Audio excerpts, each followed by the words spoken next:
balbakwa naman tayo. Request nga pala yan ni Sir Rapi. Ako Desin, alias Buboy ng Canada. Aba,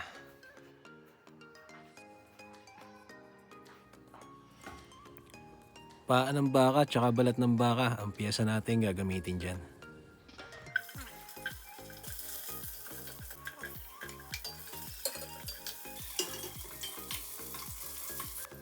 Bawang sibuyas, luya. Gigisa-gisa lang natin yan. Then lalagyan natin ng leeks at ng tomato paste pang pakulay natin yan. Halu-haluin lang natin, then lalagyan na natin ng patis. Lagyan na rin natin yung paa ng baka tsaka yung balat. Lalagay pala natin yung broth niyan syempre.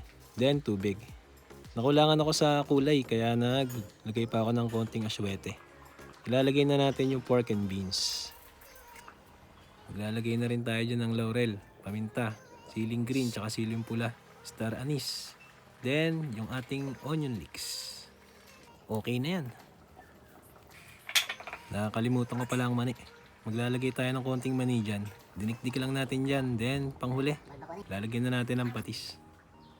Tsaka beef cube. Yan, pwedeng na yan. Luto na Kuya Buboy. Balbakwa. O yan.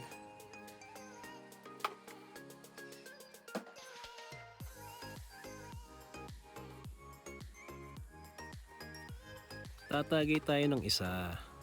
4 kalamansi. Aba,